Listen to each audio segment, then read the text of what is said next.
வன்முறையின் மூலமாக தான் பௌத்தம் இந்த நாட்டிலே தகர்க்கப்பட்டது. புஷ்யமித்திர சுங்கன் தான் அதற்கு முன்பு எழுதப்பட்ட மனுநீதி நூலை சட்ட நூலாக, அரசினுடைய சட்ட நூலாக நடைமுறைப்படுத்தினார். மன்னர்கள் சண்டாளர்களை ஊருக்குள் வெளியேற்றினார்கள். அவர்கள் பௌத்தத்தை ஏற்றுக்கொண்டார்கள் என்பதால் துரத்தப்பட்டார்கள். ஆணவ படுகொலைக்கு காரணம் கூட மனுவிலே சொல்லி இருக்கிற அந்த அனுலோமா பிரதிலோமா முறைதான். பிற்படுத்தப்பட்ட மக்களுக்கு இடஒதுக்கீடு கொடுப்பதில் நேரு விரும்பவில்லை. இந்த உழைக்கும் மக்களுக்கு கல்வி மறுக்கப்பட்டு வந்தது. அப்ப சாதியால் மறுக்கப்பட்டவர்களுக்கு சாதியால் தீர்வு காண வேண்டும் என்பதற்காக தான் இடஒதுக்கீடு முறை என்பதே வந்திருக்கிறது. மார்க்சிஸ்டுகள் இப்பொழுது பெரியாருடைய தேவையை, அண்ணல் அம்பேத்கருடைய தேவையை உணர்ந்திருக்கிறார்கள். பார்ப்பன ஜாதியில் பிறந்தவர்களுக்கு எவ்வளவு முற்போக்கு இருந்தாலும் அவங்களுக்கு அந்த சமஸ்கிருதத்தின் மீதான பற்று இருக்கும். அனைவருக்கும் வணக்கம். இன்றைய இந்த கூட்டத்தில் மார்க்சிஸ்டுகளுடைய சாதிய கண்ணோட்டம் மனோபாவம் என்கிற தலைப்பில் இந்த மருத்துவர் ராதிகா முருகேசன் அவர்கள் வாரந்தோறும் ஒரு நிகழ்வை ஏற்பாடு செய்து வருகிறார்கள். என்னை நீண்ட நாளாக கேட்டுக்கொண்டிருந்தார்கள். நேரம் கிடைக்காமல் இன்று நான் பேசுவதாக உறுதி கூறினேன்.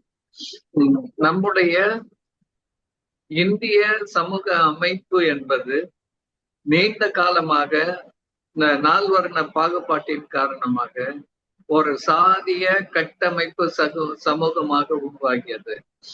அண்ணல் அம்பேத்கருடைய ஆய்வுப்படி கிமு 182 புஷ்யமித்திர சுங்கன் வந்த பிறகு அந்த அசோகருடைய பெயரன் பிருகதரனை கொன்று அந்த மௌரிய ஆட்சியை வீழ்த்திவிட்டு சுங்க வம்சத்தை தொடங்குகிறார்கள்.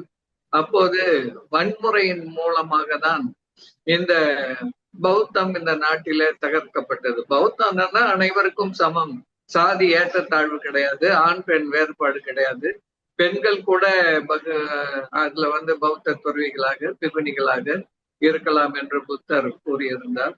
இப்படி இருந்த ஒரு சமத்துவ பண்பாட்டை அழித்து புஷ்யமித்திர சுங்கன் தான் அதற்கு முன்பு எழுதப்பட்ட மனுநீதி நூலை சட்ட நூலாக, அரசினுடைய சட்ட நூலாக நடைமுறைப்படுத்தினான். அண்ணல் அம்பேத்கர் அவர்கள் கூறியிருப்பார்கள், புஷ்யமித்திரன் நாடு முழுவதும் ஒரு தண்டோரா போட்டு அறிவித்திருக்கிறான். என்னவென்றால், எங்கெல்லாம் புத்த பிச்சுகளுடைய தலை இருக்கிறதோ அதையெல்லாம் வெட்டி கொண்டு வந்து கொடுப்பவர்களுக்கு தங்க பொற்காசு இனாம் என்று தண்டோரா போட்டு அதன்படி கொண்டு வந்த தலைகளை எல்லாம் போட்டு ஒரு பெரிய கொதிக்கிற எண்ணெய் வாளியில் போட்டு வறுத்து எடுத்தான். அந்த அளவுக்கு பௌத்தத்தின் மீது ஒரு பெரிய வெறுப்பை உமிழ்ந்தான். அவன்தான் மனுநீதியை சட்ட நூலாக்கியதால் இது கிமு 182 என்றும் வரலாற்று ஆய்வாளர்கள் அண்ணல் அம்பேத்கர் உட்பட கூறியிருக்கிற காரணத்தினால் அப்போது முதல் இந்த மனுவில் சொல்லி இருக்கின்ற வர்ண ஏற்றத்தாழ்வுகள், அந்த பிராமணன், சத்திரியன், வைசியன், சத்திரியன், இந்த சூத்திரன், இந்த 4 இருக்கிறது அல்லவா, அந்த 4லிருந்து ஒன்றோடு ஒன்று கலந்துதான் பல்வேறு சாதிகளாக உருவாகி இருப்பதாக சாதிகளை பற்றி மனுநீதியில் கூறப்பட்டிருக்கிறது. சாதிகளை பற்றி இந்த நாட்டில் பல்வேறு ஆய்வுகள் நடந்து வந்திருக்கின்றன. குறிப்பாக அண்ணல் அம்பேத்கர் அவர்கள் இந்தியாவில் சாதிகள் என்கிற ஒரு ஆய்வு நூலை முதலாக எழுதினார். இங்கு சாதி எப்படி நீடித்து வருகிறது, அதற்கு காரணம் இந்த அகமண முறை, சொந்த சாதியில் திருமணம் செய்து கொள்வது, சொந்த இரத்த உறவில் திருமணம் செய்து கொள்வது, அப்படி தொடர்ந்து அது நீடித்துக் கொண்டே வருவதை பற்றி எல்லாம் அவர் கூறியிருக்கிறார்கள். இந்தியாவை பொறுத்தவரை நீண்ட காலம் இங்கு இந்து மன்னர்கள் ஆட்சி நடைபெற்றது. வடக்கும் சரி தெற்கிலும் சரி பல்லவர் ஆட்சியில் தொடங்கி சேர சோழ பாண்டியர் பிற்கால ஆட்சி எல்லாமே ஒரு மனுநீதி அடிப்படையில் அமைந்த ஆட்சியாக இருந்தது. அதனால மனுவில் சொல்லப்பட்ட சண்டாளர்கள் ஊருக்குள் குடியிருக்க கூடாது என்றபடி மன்னர்கள் சண்டாளர்களை ஊருக்குள் வெளியேற்றினார்கள். அவர்கள் பௌத்தத்தை ஏற்றுக்கொண்டார்கள் என்பதால் துரத்தப்பட்டார்கள் என்று அண்ணல் அம்பேத்கர் கூறியிருக்கிறார். மனுநீதியின் அடிப்படையில் அமைந்த ஆட்சி காரணமாக அவருடைய சொத்துக்கள் பறிமுதல் செய்யப்பட்டு அவர்கள் வெறும் உழைக்கும் கூலிகளாக, அதே போல சூத்திரர்களுக்கு எதை கொடுத்தாலும் கல்வியை கொடுக்காதே, அவர்களுக்கு சொத்து சேர்க்க கூடாது, மேலே உள்ள 3 வருணத்திற்கு மட்டும்தான் அவர்கள் உழைக்க வேண்டும் என்று சட்டப்படி ஒரு 1500 ஆண்டுகள் இந்த நாட்டில் அரசாட்சிகள் நடைபெற்றிருக்கின்றன. இன்றைக்கு நடைபெறுகின்ற இந்த ஆணவ படுகொலைக்கு காரணம் கூட மனுவிலே சொல்லி இருக்கிற அந்த அனுலோமா பிரதிலோமா முறைதான். அதாவது மேல் வருணத்தான் கீழ் வருணத்தினாடு பெண்களை திருமணம் செய்து கொள்ளலாம், ஆனால் அது சட்டப்படி செல்லும். கீழ் வருணத்தை சேர்ந்தவன் மேல் வருணத்தை பெண்களை திருமணம் செய்து கொண்டால் கொலை தண்டனை கொடுக்க வேண்டும் என்று மனுவனுடைய அந்த 10வது அதிகாரத்தில் பல விதிகள் தண்டனைகள் கூறப்பட்டுள்ளது. மரண தண்டனை தான் விதிக்க வேண்டும் என்றெல்லாம் இருக்கிறது. அன்றைக்கு வருணம் என்பதுதான் இன்றைக்கு சாதியாக பிரிந்து நீடித்துக் கொண்டிருக்கிறது. அந்த 1000 ஆண்டு கால மனோபாவம், மக்களுடைய மனோபாவம் தான் இன்றைக்கும் அந்த சாதி அழியாமல் பலருடைய உள்ளங்களில் அது நீடித்து வருகிறது. இங்கு எனக்கு இன்று அளிக்கப்பட்டுகின்ற தலைப்பு இந்த மார்க்சியர்களுடைய சாதிய கண்ணோட்டம் என்பது. இங்க உலகம் முழுக்க மார்க்சியம் ரஷ்யாவில் ஒரு விதமாக இருந்தது, சீனாவில் ஒரு விதமாக கிராமப்புற புரட்சி, அங்கு நகர்ப்புற, இப்படி இந்தியாவை பொறுத்தவரை இது சாதிய சமூகம் என்பதை நன்கு புரிந்து கொண்டு அதற்கேற்ற தன்மையில் தொடக்க காலம் முதலே வேலை திட்டங்களை அமைக்கவில்லை. அதற்கு மிகப்பெரிய காரணம் அந்த அந்த பொது உடைமை இயக்கம் தொடங்கப்பட்ட காலத்தில் பார்ப்பனர்கள் அதிக எண்ணிக்கையில் பொது உடைமை கட்சியில் தலைமை பொறுப்புகளிலே வீற்றிருந்தார்கள். உதாரணத்துக்கு EMS நம்பூதிரி பாட்டு, அவர் அவர் சாதிய பேரால் தான் இன்றைக்கும் அறியப்படுகிறார். நம்பூதிரி என்பது சாதி. இது அவர் சங்கரன் என்பது யாருக்கும் அவர் பேரே தெரியாத அளவுக்கு சாதியின் அடையாளத்தோடு அவர் தான் நீண்ட காலம் பொது உடைமை கட்சியில் கோலோச்சியவர். மேற்கு வங்கத்தின் முதலமைச்சராக இருந்த ஜோதி பாசு, அதுவும் சாதிதான். இந்தியாவுக்கே சிபிஎம்முக்கு பொது உடைமை கட்சிக்கு பொதுச் செயலாளர் இருந்த ஹரிகிருஷ்ணன் சுர்ஜித் அந்த சிங்கனுடைய தலைப்பாகை கூட அகற்றாமலே அவரு பொது உடைமை கட்சியினுடைய அகில இந்திய பொதுச் செயலாளருக்கு நீண்ட காலம் பணியாற்றி இருக்கிறார். இப்படி இவர்கள் அந்த சமூகத்தை பற்றி ஒரு ஆழமான புரிதல் இல்லாமல், மார்க்சியத்தை பொறுத்த வரைக்கும் அடிக்கட்டுமானம் மேல் கட்டுமானம் என்று 2 இருக்கிறது. இந்த சாதி மதம் இதெல்லாம் இந்த அரசியல் புரட்சி ஏற்பட்டால் இதெல்லாம் விழுந்து விடும், தானாக ஒழிந்து விடும் என்று மார்க்சியம் கூறுகிறது என்று கூறுகிறார்கள்.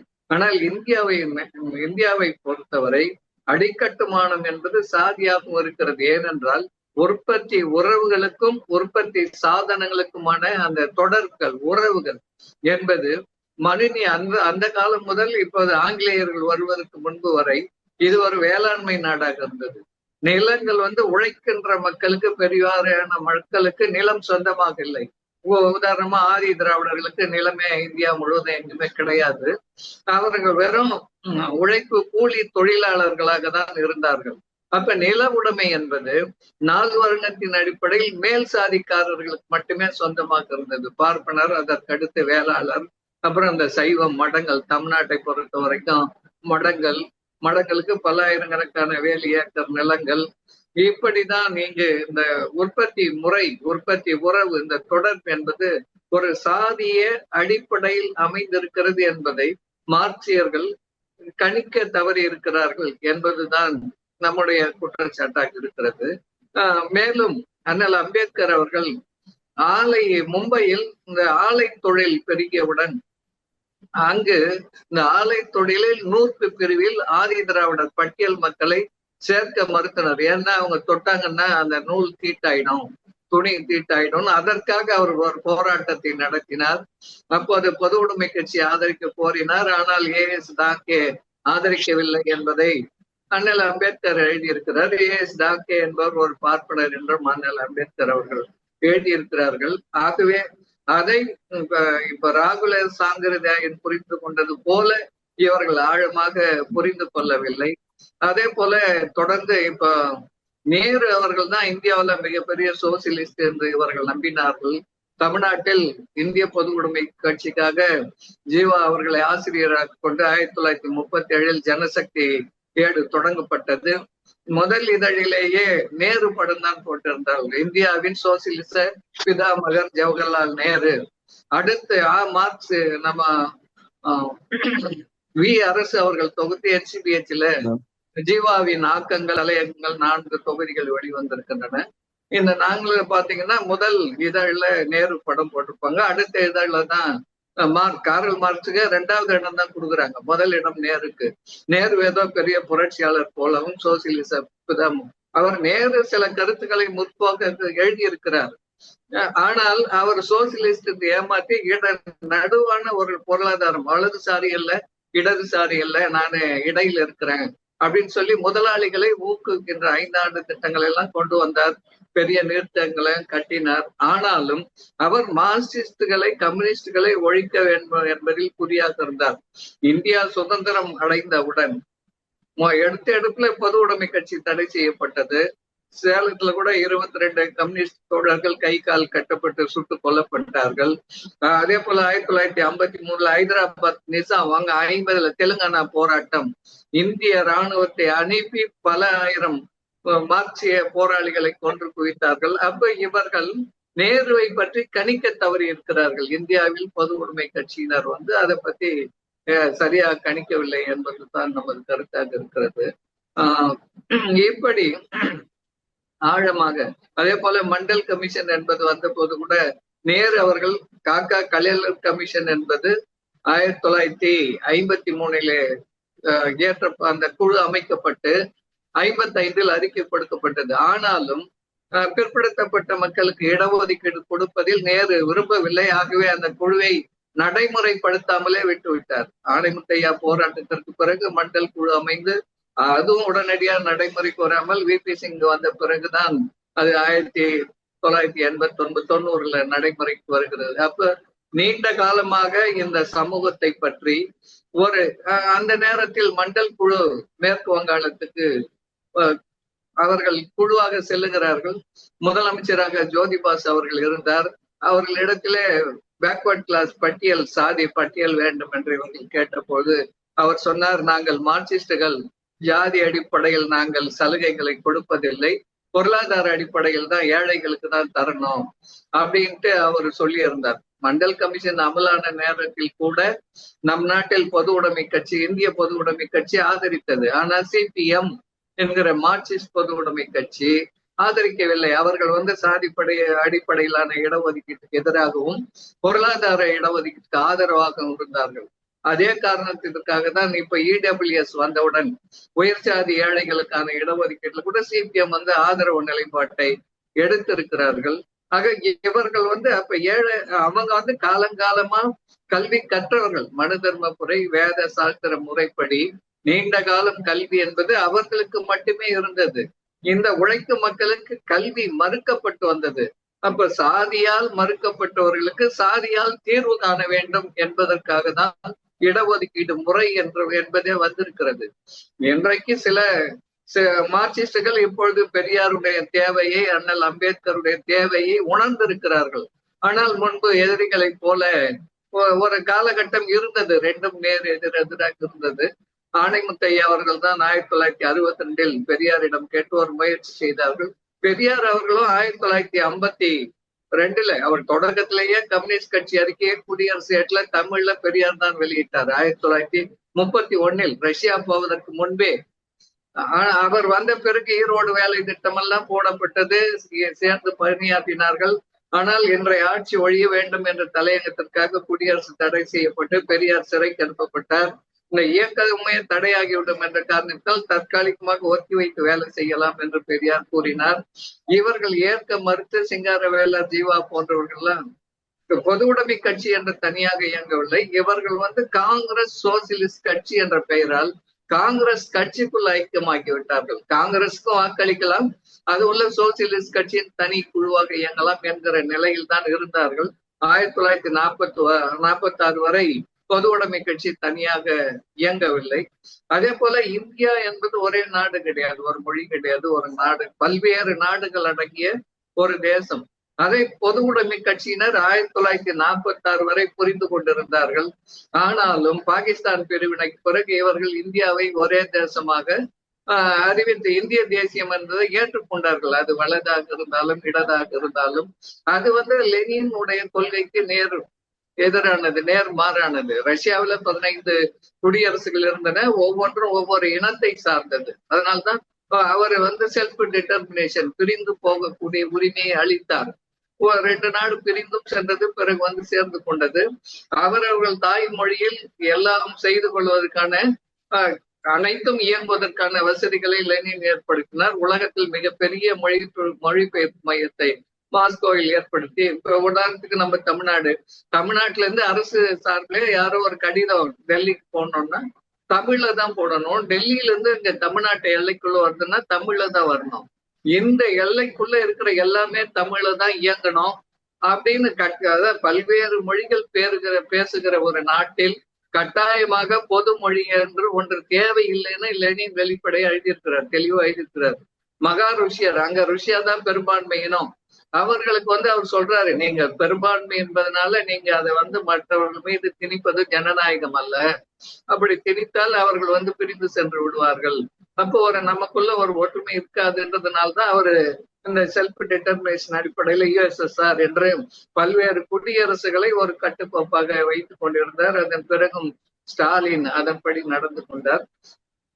இங்க வந்து இந்தியா என்கிற கட்டமைப்புக்கு பார்ப்பனர்கள் மிகப்பெரிய தூண்டுகோலாக இருந்தார்கள்.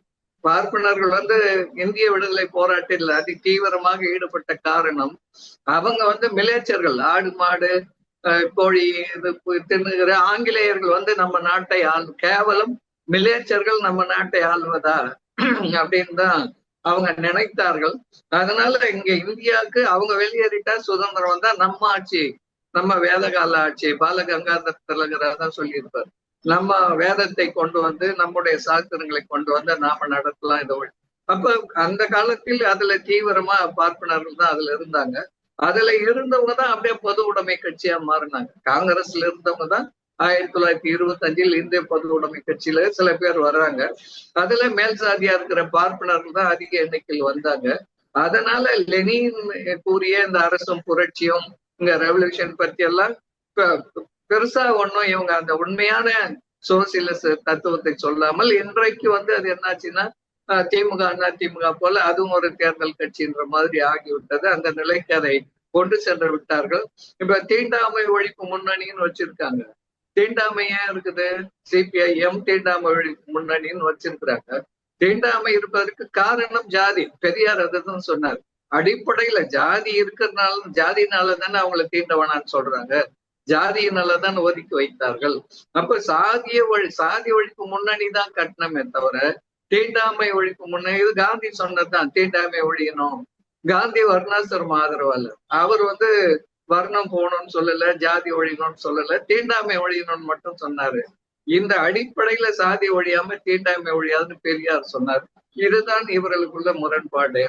இந்தியா சுதந்திரம் அடைந்த பிறகு கூட பெரியார் வந்து பொது உடைமை கட்சி தான் இந்த நாட்டுல ஆளணும், காங்கிரஸ் இருக்கக்கூடாதுன்னு தான் 1952 தேர்தல்ல பொது உடைமை கட்சி ஆதரித்து வேலை செய்தார். மதுரையில கூட ராமமூர்த்திக்காக பெரியார் போயிட்டு வேலை அதுல பார்ப்பனர் எல்லாம் பெரியார் அப்ப பார்க்கல. இந்த நாட்டுல காங்கிரஸ் ஒழியணும், கம்யூனிஸ்ட் கட்சி வரணும்ட்டு. பொது உடைமை கட்சியினர் தான் முரண்பட்டு பெரியார் கிட்ட இருந்து முரண்பட்டு போய்விட்டார்கள். ஜீவா வந்து ஒரு நூல் எழுதியிருக்காரு, அது வந்து இந்த ஈரோட்ட பாதை சரியா, அது முழுக்க அது வந்து தவறான திணிப்புகள் நிறைய. இந்த நீதி கட்சி இங்க என்னென்ன செஞ்சது அப்படின்றதெல்லாம் மறைச்சிட்டு அவங்க வந்து ஜமீன்தார்கள், நிலசுவார்ந்தார்கள், முதலாளிகளுக்காக ஆட்சி செய்தார்கள், ஆங்கிலேயருக்கு விசுவாசமாக இருந்தார்கள் அப்படின்லாம் அதுல நிறைய குற்றச்சாட்டுகளை வச்சிருப்பாங்க. அது வந்து அது அன்றைக்கு சூழல்ல. இப்ப அயோத்தியாசரோ அம்பேத்கரோ எல்லாரும் ஆங்கிலேயர்கள் வந்த பிறகுதான் இங்க மெக்காலே கல்வி முறை வந்தது 1835 பொது கல்வி, அனைவருக்குமான கல்வி. அதற்கு முன்பு வரை இங்க சமய கல்வி தான் இருந்தது, வேத கல்வி, அவங்களுக்கு அரபு கல்லூரி, இவங்களுக்கு கிறிஸ்தவர்களுக்கான படிப்பு அப்படிதான் இருந்தது. மெக்காலே வந்த பிறகுதான் வந்து 1835 பிறகு இன்றைக்கு நாம் படிக்கிற வரலாறு, அறிவியல், குலவியல் எல்லாமே, எல்லா கணிதம் உள்பட எல்லா பாடங்களும் 1835 பிறகுதான் வந்தது. அப்புறம் தாழ்த்தப்பட்டவர்கள், சூத்திரர்கள் பள்ளிக்கு போக முடியாத ஒரு நிலை இருந்தது. அதையும் மாற்றியவர்கள் ஆங்கிலேயர்கள் தான். அந்த காரணத்தினால்தான் அயோத்திதாசர் போன்றவர்கள் ஆங்கிலேயர்கள் ஆதரிச்சார்கள். பெரியாரும் வேலைக்காரன் போகக்கூடாதுன்னு சொல்ல, நீ இன்னும் கொஞ்ச நாளைக்கு இரு, இந்த மக்கள் அறிவு பெறுகிற வரை நீ இருக்கணும் அப்படின்னு தான் சொன்னாங்க. அம்பேத்கர் அவர்களும் அப்படிதான் சொன்னார். ஆனா இவங்க வந்து ஏகாதிபத்திய எதிர்கொண்ட தன்மையில் தீவிரமா போராடினாங்க.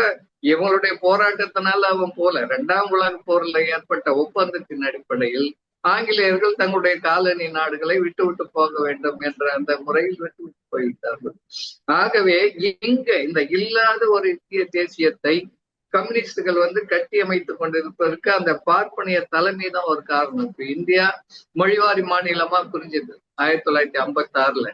அப்ப சமஸ்கிருதத்துக்குன்னு ஒண்ணும் எந்த மாநிலமும் கிடையாது. ஏன்னா அவங்க பேசுறவங்களே அதிகமா கிடையாது. ஆனா பார்ப்பனர்கள் எந்த ஜாதியில் பிறந்தாலும் அந்த பார்ப்பன ஜாதியில் பிறந்தவர்களுக்கு எவ்வளவு முற்போக்கு இருந்தாலும் அவங்களுக்கு அந்த சமஸ்கிருதத்தின் மீதான பற்று இருக்கும். ஏன்னா சின்ன குழந்தையில சொல்லி கொடுத்துருவாங்க. இப்ப நம்பூதிரி பாட்டு எழுதியிருக்காரு புத்தகம் வேதங்களின் நாடு. அவருடைய வேதத்தெல்லாம் படிச்சிருக்காரு சின்ன வயசுல. அதை பத்தி எல்லாம் எழுதியிருக்கிறாரு. இப்ப ராம்மூர்த்தி இது அரசியலமைப்பு சட்டத்துல 67 ஆட்சி மொழி சட்ட திருத்தத்துல போது நாடாளுமன்றத்துல ராம்மூர்த்தி அவரு பொது உடைமை கட்சியினுடைய தலைவர், தமிழ்நாட்டு தலைவர், அவருடைய பேச்சு தீக்கதிர்ல போன வாரம் வெளிவந்திருக்கு. அப்போ சின்ன வயசுல அந்த சமஸ்கிருத சுவாகத்தை மனப்பாடம் பண்றதுக்கு எங்க தாத்தா கிட்ட வாங்கின போது நான் இன்னும் மறக்க முடியல. கஷ்டப்பட்டு 10 ஆண்டுகள் ஆச்சு நான் சமஸ்கிருதத்தை தெரிந்து கொள்ள எழுத படிக்கணும். ராம்மூர்த்தி நாடாளுமன்றத்தில் பேசியிருக்கிறார். போன வாரம் தீக்கதிர்ல வெளிவந்திருக்கு அந்த கட்டுரை. அவருடைய முழு பேச்சும் முழு பக்கம் வெளியிட்டு இருக்கிறார்கள் சிபிஐ எம்ல.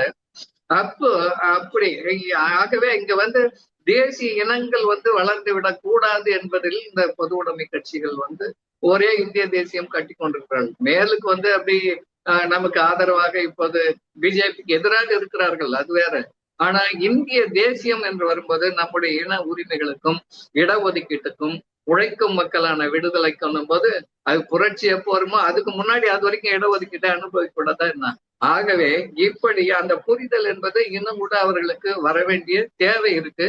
மண்டல் கமிஷன் வந்த பிறகு இந்திய பொது உடைமை கட்சியினுடைய நிலையில் கொஞ்சம் மாற்றம் இருக்குது. இதை பத்தி எல்லாம் சிந்திக்கிறாங்க. இந்த பிற்படுத்தப்பட்டவர்கள், தாழ்த்தப்பட்டவர்கள் இந்த ஒற்றுமை எல்லாம் வரணும் அப்படின்லாம் சிந்திக்கிறார்கள். ஆகவே அவர்களுடைய அந்த மனோபாவம், அந்த பழைய மனோபாவம் மாறி இப்ப புதிய தலைமுறை, இப்ப பொது உடைமை கட்சியில இருந்த சீனிவாச ராவ் அவரு கர்நாடகத்திலிருந்து வந்த பார்ப்பனர் தான். ஆனாலும் நில உடைமைக்கு எதிராகவும் சாணிப்பால் சவுக்கடிக்கு எதிராகவும் தஞ்சை மாவட்டத்துல அமைப்புகளை கட்டினார். அதற்கு முன்பு பெரியார் திராவிட விவசாய தொழிலாளர் சங்கத்தை கட்டி போராட்டம், விவசாயிகள் மத்தியில வேலை செய்தார்கள். இப்படி செய்து கொண்டிருக்கிறார்கள். நமக்கு இணைப்பு தேவை. இன்றைக்கு நாம அவங்களை விமர்சனம் பண்ணி அவங்களை எதிரணிகளை வைக்கிறதுக்கு தயாரா இல்லை. ஆனால் அவர்களும் புரிந்து கொண்டு முன்வர வேண்டும். பெரியாரிஸ்டுகளை நாமும் புரிந்து கொண்டு ஒரு கூட்டான மார்க்சியம், பெரியாரியம், அம்பேத்கரியம் மூன்றும் இணைவதற்கான ஒரு புள்ளியை இணைந்து பிஜேபிக்கு எதிராக, RSS எதிராக இன்றைக்கு இந்து ராஷ்டிரா அமைக்க துடிக்கிறார்கள். அவர்களுக்கு மாற்றாக நாம் வேற உண்மையான ஒரு மார்க்சிய லெனினிய ஆட்சியை கொண்டு வந்ததற்கு, தேசிய இனங்கள் விடுதலை அடைவதற்கு, செல்ஃப் டிட்டர்மினேஷன் கிடைப்பதற்கும் அதற்கான வேலை திட்டத்தையும் வைக்க வேண்டும். இப்ப பஞ்சாப்ல எல்லாம் பெருசா வந்தது, அதெல்லாம் இப்ப அடங்கி போச்சு. அஸ்ஸாம்ல வந்தது பிரிவினை, நாகாலாந்து, இப்ப வடகிழக்கு மாநிலங்கள்ல மணிப்பூர்ல எல்லாம் அவங்க நாங்க இந்தியர்களே இல்லைன்னு தான் இன்னைக்கு சொல்லிட்டு இருக்காங்க. அப்ப அப்படிப்பட்ட எல்லா இடங்கள்லயும் அந்த உணர்வுகளை, தேசிய இன விடுதலை உணர்வை ஊக்குவிக்க வேண்டும். இங்க உண்மையான ஒரு லெனின் ஏற்படுத்திய மாதிரி ஒரு புரட்சியை ஏற்படுத்துவதற்கு பொது உடைமை இயக்கங்கள் முயற்சி செய்ய வேண்டும். நம்ம பெரியார் இயக்கங்கள் அதற்கு என்றைக்கும் துணையாக இருக்கும். ஆகவே மார்க்சிஸ்டுகளும் தங்களை சிந்தனை போக்கில் மாற்றிக்கொள்ள வேண்டும்.